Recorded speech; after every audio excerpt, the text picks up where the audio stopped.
আলহামদুলিল্লাহ ওয়াহদা ওয়াসসালাতু ওয়াসসালামু আলা মান লা নাবিয়্যা বা'দা আম্মা বা'দ। আমরা সর্বদাই চাই সফলতা অর্জন করতে, আমরা সফল হতে। সর্বদাই আমাদের চাওয়া পাওয়া হচ্ছে কিভাবে আমি একজন সফল মানুষ হব।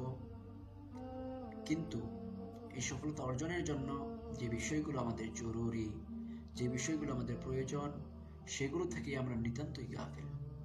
তাই আজকে আমরা যে বিষয়টা নিয়ে আলোচনা করার চেষ্টা করব সেটি হচ্ছে সফলতা অর্জনের অন্যতম চাবিকাঠি ধৈর্য নিয়ে।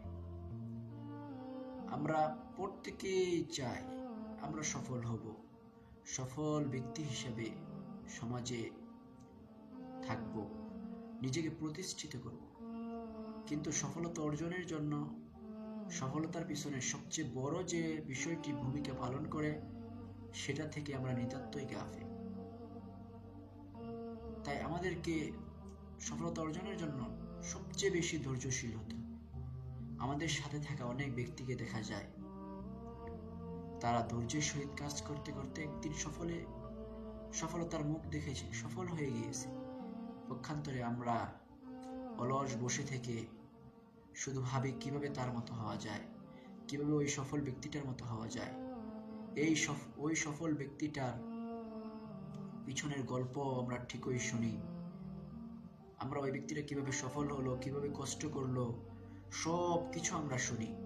কিন্তু তার মতো হতে আমাদের যে ধৈর্য ধারণ করা প্রয়োজন, যে কষ্টগুলো করা প্রয়োজন, সেগুলো আমরা করতে চাই না। তাহলে সফলতা কিভাবে আমাদেরকে ধরা দিবে? মহান রব্বুল আলামিন বলেন, ইয়া আইয়ুহাল্লাযীনা আমানু ইসতাঈনু বিস-সাবরি ওয়াস-সালাহ ইন্নাল্লাহা মা'আস-সাবিরিন। ও হে ঈমানদারগণ, তোমরা আল্লাহর নিকট সাহায্য প্রার্থনা করো ধৈর্যের মাধ্যমে এবং সালাতের মাধ্যমে, আর ধৈর্যশীলদের সাথে স্বয়ং আল্লাহ রাব্বুল আলামিন রয়েছে। সুতরাং ধৈর্য থাকলে, ধৈর্য ধারণ করতে পারলে যে আপনার জন্য সফলতা আসবে, সে ব্যাপারে মহান রব্বুল আলামিন আপনাকে নিশ্চয়তা দিয়ে দিয়েছেন। আপনি যদি ধৈর্য ধারণ করতে পারেন তাহলে মহান রব্বুল আলামিনের রহমত, মহান রব্বুল আলামিনের বারাকা, মহান রব্বুল আলামিনের তৌফিক আপনার সাথে থাকবে। এই আয়াতের ভাবার্থ তাই।